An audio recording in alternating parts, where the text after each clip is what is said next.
Pernah kepikiran nggak sih, kalau di sekitar kita, bahkan di dalam tubuh kita sendiri, itu ada perang tak kasat mata yang terjadi, setiap detik. Nah, kali ini kita bakal jadi detektif mikroba buat menjawab satu pertanyaan besar. Bakteri itu sebetulnya kawan atau melawan? Coba deh, jujur, dengar kata bakteri yang langsung muncul di kepala apa? Pasti sesuatu yang kotor ya kan? Sumber penyakit, pokoknya harus disingkirkan pakai sabun antiseptik. Stigma mereka sebagai musuh itu udah nempel banget. Tapi, gimana kalau ternyata ceritanya nggak sesimpel itu? Ini beneran, bukan hoaks. Ada bakteri yang kelakuannya kayak alkemis di film-film. Namanya Cupriaphidus metallidurans. Bakteri ini bisa makan limbah beracun dan entah gimana caranya mengubahnya jadi butiran emas 24 karat. Serius. Kalau ada bakteri yang bisa melakukan sihir kayak gini, jelas mereka bukan sekedar kuman biasa kan? Oke, sebelum kita menghakimi mereka kawan atau lawan, ya kita kenalan dulu dong. Yuk kita bedah bareng-bareng kartu identitas si mungil yang satu ini. Kunci pertama buat ngertiin bakteri itu ada di kata ini, prokaryotik. Kedengarannya emang ribet, tapi artinya simpel banget. Gini deh, bayangin sel tubuh kita itu kayak rumah besar yang punya banyak ruangan. Nah, DNA kita itu disimpan rapuh di satu ruang kerja khusus yang namanya inti sel. Kalau bakteri, dia itu lebih mirip apartemen studio. Semua perabotannya, termasuk DNA-nya, ya nyebar gitu aja di satu ruangan utama. Sederhana tapi super efisien. Jadi coba bayangin ya, makhluk hidup yang cuma satu sel, ukurannya super kecil, dan punya semacam baju zirah pelindung dari bahan bernama peptidoglikan. Mereka ini penjelajah sejati, bisa ditemuin dimanapun, dari dasar laut yang panas sampai di keyboard laptop kamu sekarang. Desainnya boleh simple, tapi mereka ini salah satu bentuk kehidupan paling sukses di planet bumi. Tapi jangan terkecoh sama desainnya yang simple. Keluarga bakteri ini, besar dan macam-macam banget.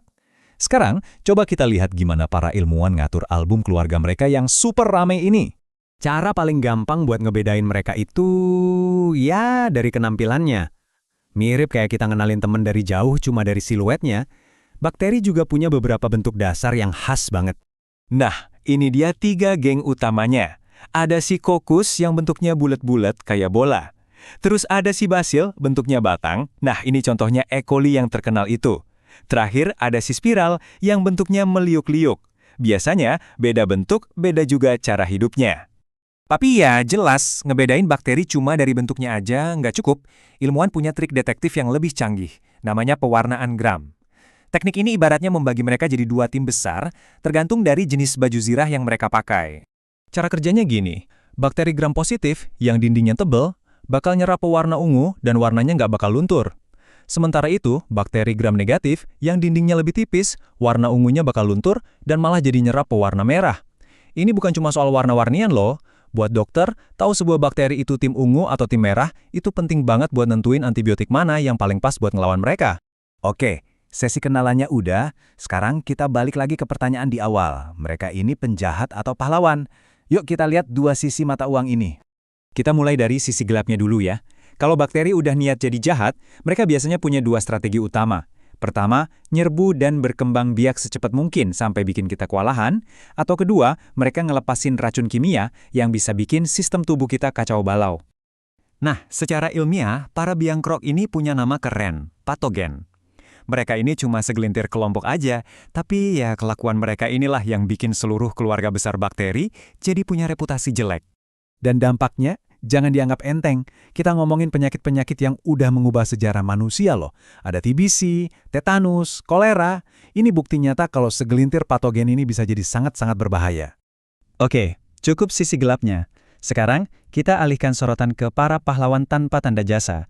Kenyataannya, mayoritas bakteri itu justru kerja tanpa henti di belakang layar buat ngejaga dunia kita ini tetap seimbang dan berjalan. Peran mereka itu luar biasa penting.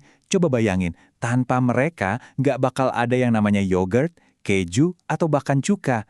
Tanpa bakteri kayak Streptomyces, kita nggak bakal punya banyak jenis antibiotik buat nyelamatin nyawa. Dan di alam, wah mereka ini tim kebersihan dan penyubur tanah terbaik di planet ini. Ini beberapa bintangnya. Ada Lactobacillus yang bikin yogurt kamu jadi enak. Ada Streptomyces, si pabrik antibiotik. Bahkan E. coli yang sering dapat citra buruk itu, versi baiknya justru jadi teman setia di usus kita. Mereka bantu kita nyerna makanan dan bahkan bikinin vitamin K buat kita. Jadi, kita udah lihat sisi baik dan sisi jahatnya. Terus jawabannya apa dong? Nah, kuncinya ternyata ada di dua hal, skala dan yang terpenting, keseimbangan. Coba lihat angka ini. 380 triliun. Itu adalah perkiraan jumlah sel bakteri yang hidup di dalam dan di permukaan tubuh kamu saat ini juga. Faktanya, jumlah sel bakteri di tubuh kita itu lebih banyak daripada jumlah sel manusia kita sendiri. Ini benar-benar ngubah cara kita mandang diri sendiri. Kita ini bukan cuma individu, kita ini ekosistem berjalan. Nah, ini dia jawaban akhirnya. Ternyata pertanyaannya dari awal itu salah. Ini bukan soal kawan melawan lawan atau baik melawan jahat. Ini semua tentang keseimbangan. Anggap aja kayak timbangan. Selama populasi bakteri baik lebih dominan, tubuh kita aman. Masalah baru datang waktu keseimbangan ini goyah, dan kelompok jahat dapat kesempatan buat ngambil alih kekuasaan. Ini membawa kita ke kesimpulan paling penting. Kita hidup di dunianya para mikroba. Jadi, pertanyaan yang lebih relevan itu bukan gimana cara membasmi mereka semua, tapi gimana caranya kita bisa hidup harmonis bareng mereka. Menjaga keseimbangan yang rapuh ini mungkin jadi salah satu tugas paling krusial, bukan cuma buat kesehatan kita, tapi juga buat kesehatan planet ini. Sebuah pemikiran buat kita semua.